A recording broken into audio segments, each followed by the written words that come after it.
Hey everybody, welcome to the channel. If you're new here, my name is Steven Escalier.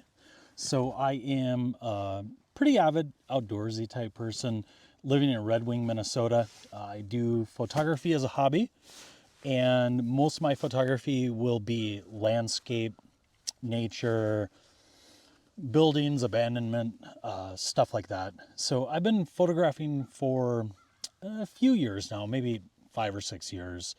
I've had a multitude of cameras, starting out, with my phone, then kind of gravitating over towards a few different point and shoot cameras.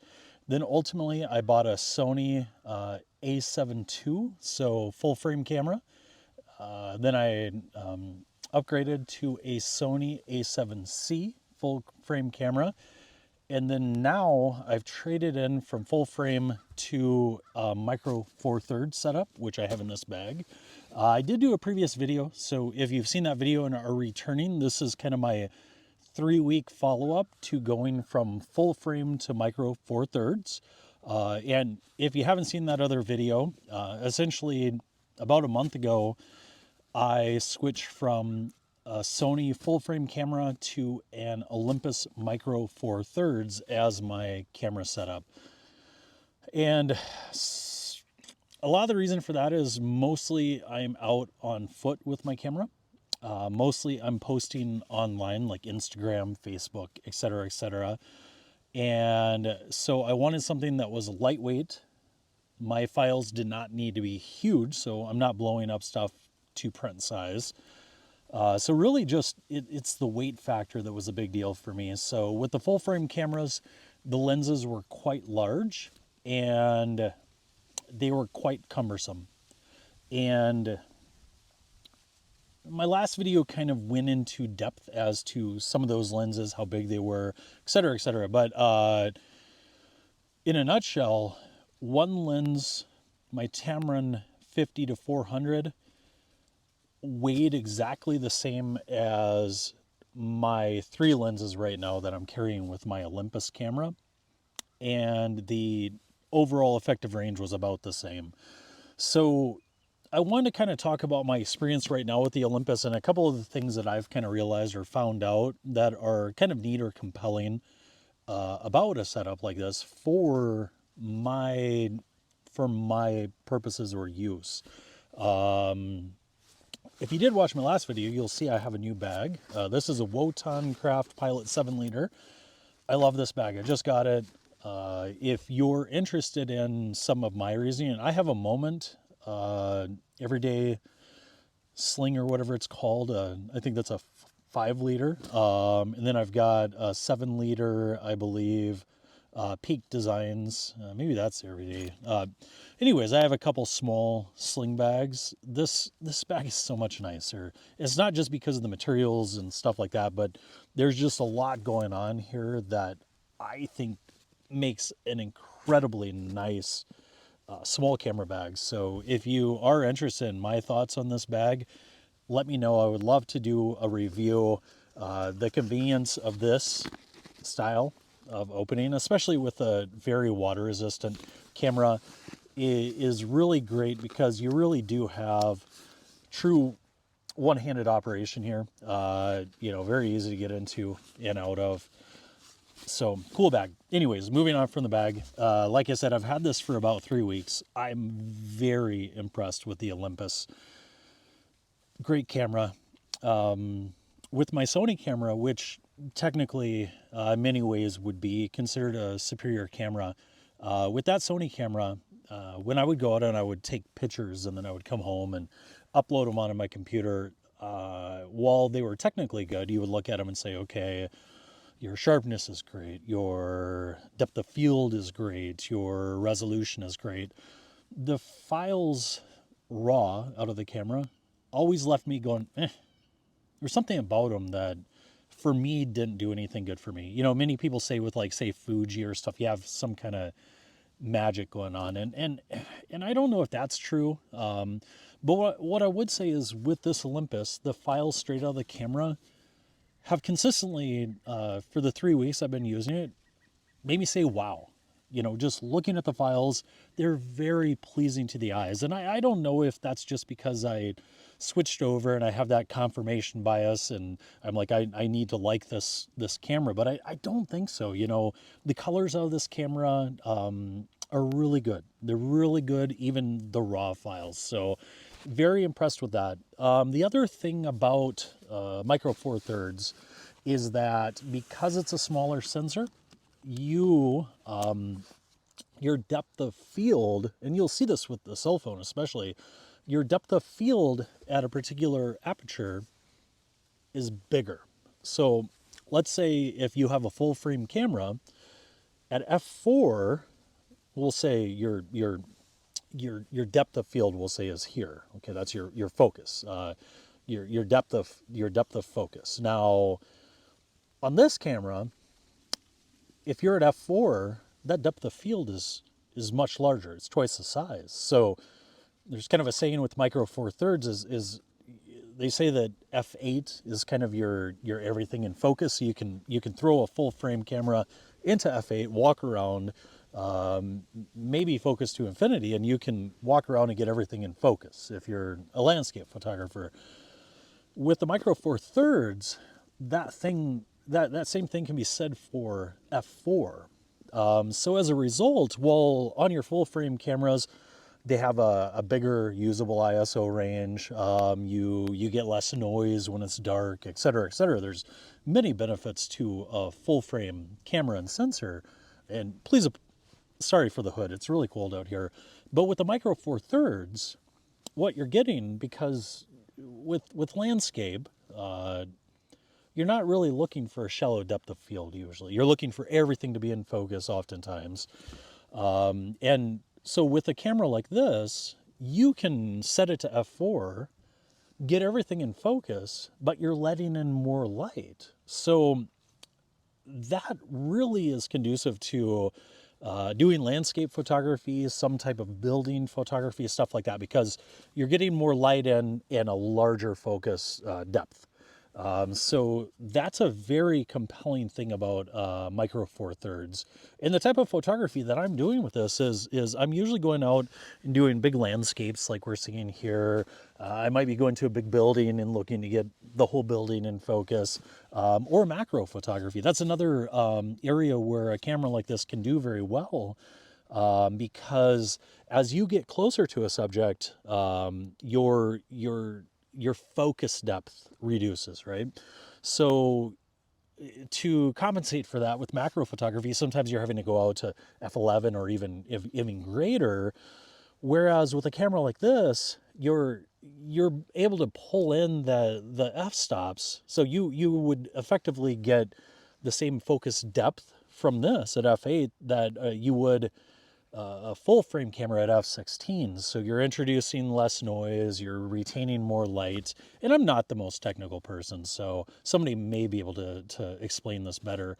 So you're able to go out there and have a less movement, faster photograph with more depth of field on a camera like this. And for the type of photography I'm doing, which is mostly posting online, the resolution and everything of this camera is great enough for me.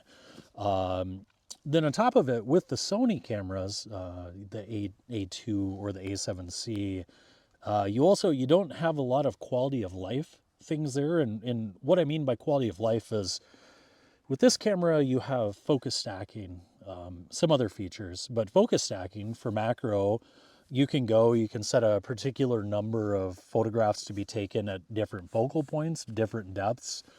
And with this having as good of stabilization as it has, you can go out, and as long as you're pretty still, you can handhold this, like say go up to a bug, and maybe you want to keep your camera at f4 because you need as much light as you can get. And as little movement as you can get. So you're going up to, say, a bug at f4, you're setting the focus stacking, and then you're going to take a photograph, and your depth of field is already greater than it is, than it would be with a full frame camera at f4.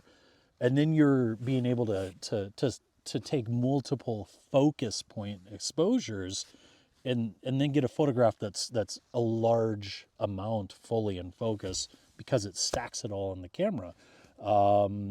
So the other thing about this camera is it's got like IP53 water and dust resistance, so it's very resistant to water and dust. So you can go out with this and, you know, have some rain and stuff and not really worry about it. The two main lenses that I bought, which are they're f4 Pro lenses. These also have IP53 dust and water resistance ratings. So the whole setup is very good when it comes to that. The size is small. I mean, this is a 90 to 300 lens. I usually in my area, usually this would be the lens that I would use. Excellent in that regard. So it really hits a pretty broad range for me, and gosh, it's small. Look at how little that is. And then the other main lens that I have here that I have been using is a effective range of, and this was effective range of 90 to 300. This one, the effective range is 24 to 90. Sorry, 80 to 300, 24 to 90. This thing is tiny. I did take this out yesterday, and I was doing a little bit of building, architecture, type photography, and really worked great for that. The colors I got out of it were great.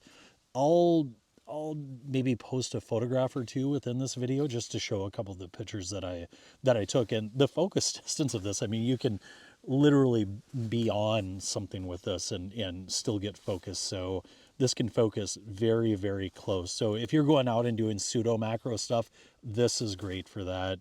And then this lens here, which I saw some people kind of suggest, is great butterfly lens. So if you're going out and needing to, you know, get things that are moving a little bit further out than this guy, this one works really well for that. And I'll try to post a bird or two photograph that I've gotten with this one, because this one's been great for birds. So, you know, you're not going to be able to get birds very far away because it's only 300 millimeters. But still, if you're out hiking and you've got some birds close to you, this camera, in my experience, and I can only imagine how the newer OM1 is for autofocus, but my experience has been great with the autofocus on this camera. So I've had great success photographing birds. So it's been great there. And then I have in here too, and I shown these on the last video, but I've got the little 60 macro. I did get the lens hood for it. This little lens is brilliant. So really good little lens. Can't wait to get out this spring and summer when the flowers are blooming and when the bugs are out, and using this, I think it's gonna be great. So yeah, and right now, you know, in Minnesota, it's very drab. So you know, I can't wait to get this out when it's really colorful and really use it then. So that's kind of my 3-week follow-up. Are there things I missed about full frame? Sure. You know, so I had an f1.2 Voigtlander 40 millimeter lens, and you know, you could go out and it separated stuff so much that it was a very incredible lens. The Tamron lenses that I had were sharp, and I had a little bit more range with those. But I don't miss them. I think this lens is just as good. Probably these lenses, sorry, are, I think they're better. You know, I don't have 400 millimeters here like I had with the Tamron. And I had I had a 17 to 28, which I never used. So there's a little bit of width there that I'm missing, but this 24 to 90 can get so close, and it's so crisp. It's so good. And this lens, like my 50 to 400 was like this big. Like it was so heavy and so big. So the range that you're getting from this and how good of photographs I've gotten so far in this drab kind of wintertime landscape has been very good. So this is just kind of my feedback. In my opinion, for the type of hiking photography I want to do, this checks all the boxes. And I mean, would I like to have an OM1? Sure. OM1 would be bigger, and twice the price. So nothing there that I really need. I mean, if you're really a birding person or something like that and you want to do micro four thirds, you know, the OM1 Mark II is the way to go if you choose Olympus. You know, and then, you know, obviously Panasonic, you'd be picking something else. So, but anyways, this is just kind of my 3-week follow-up.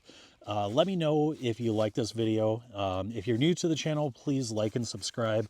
I'm not really a content creator, but I would love to get more interactions because I got a pretty good amount on that last video.